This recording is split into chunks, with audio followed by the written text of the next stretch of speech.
बहुत बहुत बधाई, कांग्रेचुलेशन। इतना स्ट्रगल करने के बाद और इतनी मिसहैपनिंग होने के बाद इनके साथ वो आज आरएस 2023 का जो रिजल्ट आया है उसमें चयनित हुए हैं।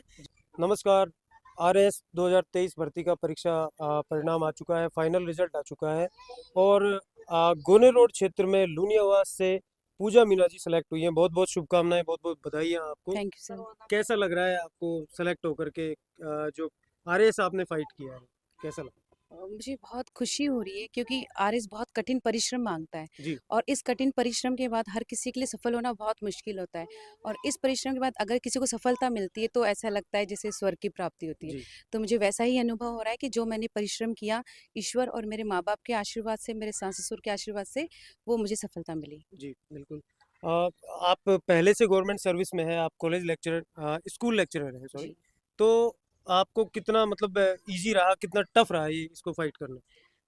मेरे लिए ईजी बिल्कुल भी नहीं रहा, क्योंकि मैं एक तो सिंगल पेरेंट हूँ, उसके साथ मैं वर्किंग हूँ, तो जी, मुझे बच्ची को देखना, घर देखना, अपनी जॉब देखना, उसके बाद घर बाहर के काम देखना, जी, उसके बाद लोगों की काम होते हैं, लोगों से डील करना।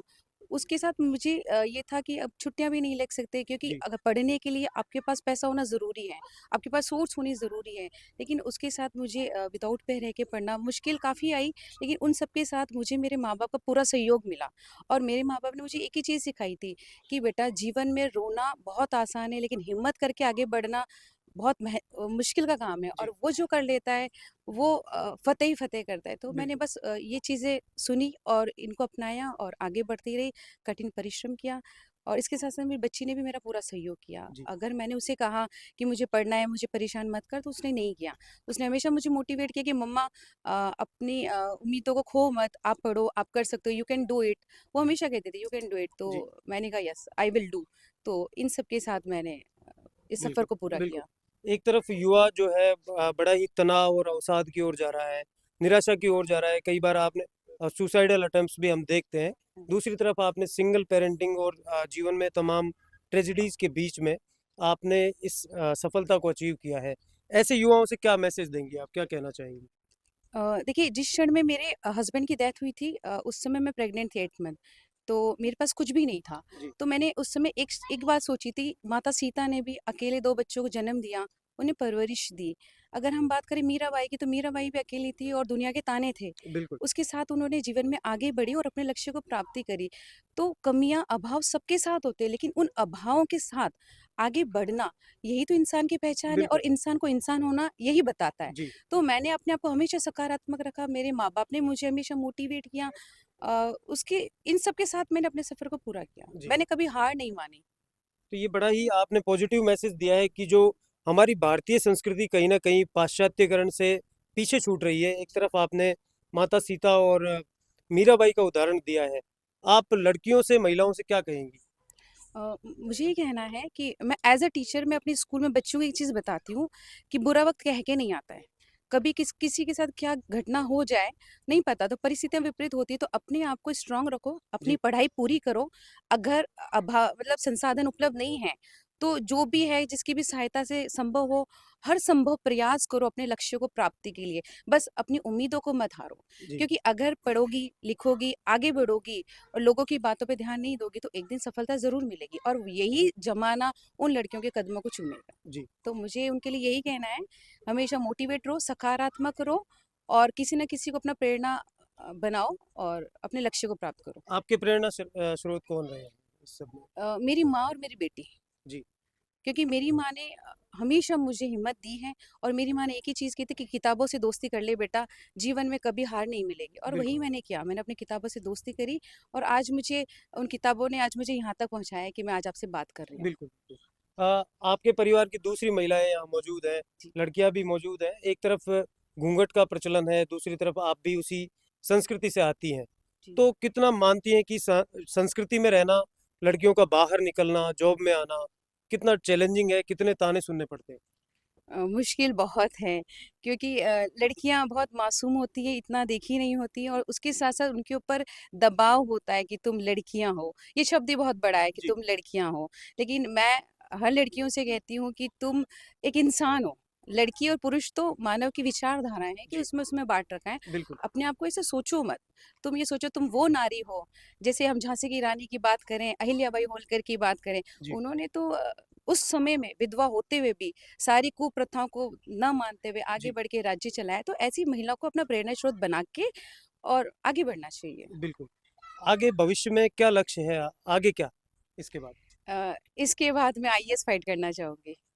मैं जी। चाहती हूँ कि मैं एज़ अ कलेक्टर मैं अपनी बच्ची को प्राउड फ़ील कराऊँ, अपने माँ-बाप को प्राउड फ़ील कराऊँ। जी। इसके साथ-साथ मैं उन महिलाओं के लिए काम करना चाहती हूँ जो विधवा हो चुकी हैं, जिनके तलाक हो चुके हैं, जिन्हें दुनिया ये बताती है कि तुम शुभ नहीं हो, तुम अशुभ हो। जी। तो तुम आगे आओ, तुम बढ़ो, तुम कोई अशुभ नहीं हो, तुम अपनी काबिलियत से एक पहचान बनाओ। बिल्कुल। दुनिया तुम्हारे पास खुद आएगी, तुम्हें शुभ खुद बताएगी। जी। कोई लड़की अशुभ नहीं होती। तो मैं यही कहना चाहूँगी कि हमेशा आगे बढ़ने की प्रेरणा रखनी चाहिए जी, लड़कियों को। बिल्कुल। पूजा जी, आपकी बातों से बड़े ही प्रेरणा स्रोत बातें निकल रही है, क्योंकि एक तरफ जो समाज का प्रचलन है, वो महिलाओं के लिए, लड़कियों के लिए बड़ा ही चैलेंजिंग रहा है हमेशा से ही।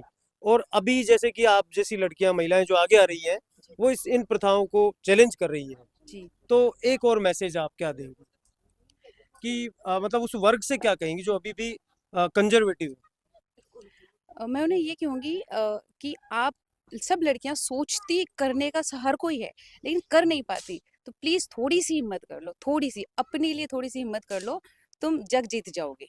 हिम्मत की ज़रूरत है बस। बिल्कुल। हौसले तुम्हारे पास हैं, हिम्मत रखो और उड़ान अपनी खुद भरो। जी। तो बहुत-बहुत शुभकामनाएँ पूजा जी, भविष्य के लिए भी और अभी के लिए भी। अशोक जी, आप लगातार क्षेत्र में शिक्षा के क्षेत्र में काम करते हैं। आपने एक फ्री लाइब्रेरी चला रखी है। अभी आपके क्षेत्र से इनका सिलेक्शन हुआ है आरएस में। अब आप मतलब क्या दिशा-दशा बताएँगे उन बच्चों को जो कहीं न कहीं मानसिक तनाव में, अवसाद में आ जाते हैं? देखिए सर, मुझे 5 साल इस पे काम करते हो गए और इस पूरे 5 साल में मैंने देखा है, ऐसे बच्चे वहाँ पे सिलेक्शन होके गवर्नमेंट जॉब जिन्होंने प्राप्त करी है, जी। उनके घर के अंदर खाने के लिए दाने नहीं थे। काफ़ी बच्चे ऐसे भी हैं कि उनको ₹1000 या ₹500 लाइब्रेरी की फ़ीस नहीं दे पा रहे थे, बिल्कुल। वो बच्चे वहाँ से सिलेक्शन हुए हैं। मेरा खुद का मानना ये है कि अगर एजुकेशन है और सही डायरेक्शन और प्लस उसको गाइडेंस मिल जाए, तो बहुत सारे बच्चों का फ्यूचर बन सकता है, क्योंकि सरकारी नौकरी के लिए कहते हैं कि सरकारी नौकरी की बहुत लिमिटेड है, जी। लेकिन हम भी तो लिमिटेड हैं। अगर मैं पूरे भारत को देखूँ तो बहुत ज़्यादा है, लेकिन हम हमारे क्षेत्र की बात करें तो हम भी इतने से ही हैं। बिल्कुल। लेकिन उस बात को देखा जाए तो हमारे क्षेत्र का कोई भी व्यक्ति वहाँ जा सकता है। तो एजुकेशन पे काम करना मुझे मोटिवेशन यही दिखाता है, मेरा खुद का सेल्फ मोटिवेशन है कि हाँ, आज वहाँ से इतने बच्चे सेलेक्ट हुए हैं। उसके साथ-साथ हमारे साथ एक गुड न्यूज़ और आई हमारे क्षेत्र की, और स्पेशली मैं प्राउड फ़ील कर रहा हूँ, क्योंकि मेरा जन्म यहीं का है, पापा का जन्म यहीं, नेटिव पैलेस यही है। तो पहले घाटी करोलान के नाम से गाँव हुआ करता था। वहाँ की बहू इतना स्ट्रगल करने के बाद और इतनी मिसहैपनिंग होने के बाद इनके साथ, वो आज आरएस 2023 का जो रिजल्ट आया है उसमें चयनित हुए हैं। जी। इससे बड़ी इस क्षेत्र के लिए कोई भी, मुझे लगता है कि मैं कहूँ कि उपलब्धि नहीं हो सकती। बिल्कुल, बिल्कुल। दिवाली के पास में उपलब्धि नहीं हो सकती है। एक तो हम दिवाली कल मना चुके हैं और मना रहे हैं, और आने वाला जो समय वो भी दिवाली हम सब मिलके मनाएँगे, सेलिब्रेट करेंगे। बिल्कुल। तो हमारे लिए एक प्राउड मोमेंट है ये कि पूजा यहाँ से निकली और नाम रोशन किया। हमारा क्षेत्र, ये पूरा जो गोने रोड, आगरा रोड क्षेत्र है, इसका भी नाम अब वहाँ पे पहुँच रहा है, पटल पे जा रहा है, और इसमें बहुत खुशी है कि मैं एजुकेशन पे काम कर रहा हूँ। जो इस क्षेत्र में मतलब जो ऐसी लड़कियाँ, जो महिलाएँ कहीं न कहीं संघर्ष के दौर से गुज़र रही हैं, उनसे क्या कहेंगे आप? देखिए, मैं लाइब्रेरी में काफ़ी बच्चियों से बात करता हूँ, बिल्कुल, छात्राओं से बिल्कुल। बात करता हूँ, वहाँ पे काफ़ी मेरिट वो भी आती हैं, वहाँ पे जी। कॉम्पिटिशन तैयारी कर बीच रहे में मैं दर्शकों को बता दूँ कि आपकी लाइब्रेरी से अब तक लगभग 40 सिलेक्शन हो चुके हैं। हैं। तो क्या मैं सही कह रहा हूँ? बिल्कुल, आप सही कह रहे हैं। 40 नहीं है, 33, और अभी 2 और सिलेक्शन हुआ है। जी। 35 सिलेक्शन कंप्लीट हो चुके हैं वहाँ से विदिन 5 ईयर। लेकिन जब मैं उन लड़कियों से बात करता हूँ जो मैरिड है, स्पेशली उनके लिए तो बहुत बड़ा चैलेंज है। तो जब उनसे बात करता हूँ तो बताते हैं कि सर, एक तो हमें घर से बाहर नहीं जाने देते हैं। तो पेरेंट्स को कॉन्फिडेंस में लेना पहले। साथ में फिर जो आस-पास के जो लोग हैं, पेरेंट्स को जो ताने देते हैं, उनको आपको सुनना है जी। और उसको फेस करना है और फिर आगे बढ़ना है। साथ में मैरिड जो लाइफ है जिनकी और जो कंपटीशन तैयारी कर रहे हैं, उनके लिए तो बहुत बड़ा चैलेंज है कि ससुराल में, और ससुराल वाले अब उसको किस तरीके बिहेव करेंगे। और जब तक अगर वो सफल हो गए, जब तो हम तालियां बजाएंगे उनके सामने, और सफल नहीं हुए तो वही लोग फिर परिवार वालों को ताने मारते हैं। और मैं इस तरह की मानसिकता रखने वाले लोगों को मैं कहना चाहूँगा, हमारे इस क्षेत्र की पूजा मीणा जो है वो इतना संघर्ष करके निकली है, तो आप आपके बच्चों पे विश्वास रखिए, आपकी बहू पे विश्वास रखिए। अगर आपकी परवरिश सही है और आपकी मॉनिटरिंग अच्छी है और आप चाहते हैं कि हमारे घर से भी कोई निकले, तो प्लीज़ उनको फ्रीडम दीजिए, और फ्रीडम ऐसी दीजिए जिससे यहाँ के हमारे क्षेत्र का नाम भी और रोशन। बिल्कुल, आप क्या कहेंगे प्रहलाद जी? पूजा को इसके साथ में बहुत बधाई दूंगा कि इस स्ट्रगल के बाद में ये इस स्टेज के ऊपर पास होकर हमारा सबका सम्मान बढ़ाया है, तो मैं दोबारा से पूजा को बधाई दूंगा। बात है कि आप फ्री लाइब्रेरी चला रहे हैं और बच्चों को इतना मोटिवेट करते हैं। मुझे लगता है कि हर बच्चे को मोटिवेट होना बहुत ज़रूरी है, क्योंकि अगर घर की बच्ची मोटिवेट नहीं होगी तो ये भारत नहीं चल सकता। क्योंकि एक बच्ची को अगर आप कमज़ोर करोगे तो बेचारी वो कमज़ोर ही होगी, तो भारत कमज़ोर होगा। और अगर आप उसको थोड़े सा, वो कहते हैं थोड़ी सी पर दे दो, थोड़े से उड़ान, तो वही भर लेगी। तो मैं हर पेरेंट्स से कहती हूँ कि मैं एक बहू होके, और वो भी कि जिसके साथ कोई ऐसे हस्बैंड नहीं है, उसके साथ मैंने कर दिया, तो थोड़ी सी मौका अपनी बच्चियों को दो और थोड़ा सा विश्वास उन पे करो। वो एक दिन आपका नाम रोशन ज़रूर करेगी और अपनी एक पहचान ज़रूर बनाएगी, और वो हमारे देश के लिए बहुत ज़रूरी भी है। Ay, maka to बहुत सुबह माकी बुपासेगी रानी को नाव गो रोशन गांव को नाव गो और मैं तो कुछ गवाई सर रानी गाई कठिन तो है भाई आया दिन रात एक कर इज्जत पास हुई थी खाना भी कौन खाओ ची हाँ अभी एक अब पता नहीं है कार काम करे ची ताव जुड़ जाओ ची रात जाओ ची छोरी नो स्कूल करना दे ची अब अंडे बस अब लगी ले अब बस छोड़ दो लगी बस एक बच्ची ने पालबो बहुत मुश्किल से और अच्छी तरह पढ़ाई करी थी बच्चे छे तो उन्हें छोड़ छोड़ के भूखी तसाई भी 8 संभाले थी पढ़ाई की मेरी। ये मेरी देवरानी है, छोटी बहन समान है। तो इसने पढ़ाई बहुत अच्छे से की, ये खाना भी नहीं खाती थी, इसकी बच्ची का भी ध्यान नहीं रखा इसने।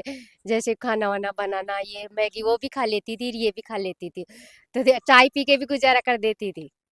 जब जाके ये इस मंजिल पे पहुंची है, हमको बहुत अच्छा लग रहा है, बहुत खुशी हुई हमको। इसको देख के हमको भी ऐसे लगा भाई हम भी अपनी बच्चियों को आगे बढ़ाएं, पढ़ाएंगे लिखाएंगे, ऐसे ही बनाएंगे।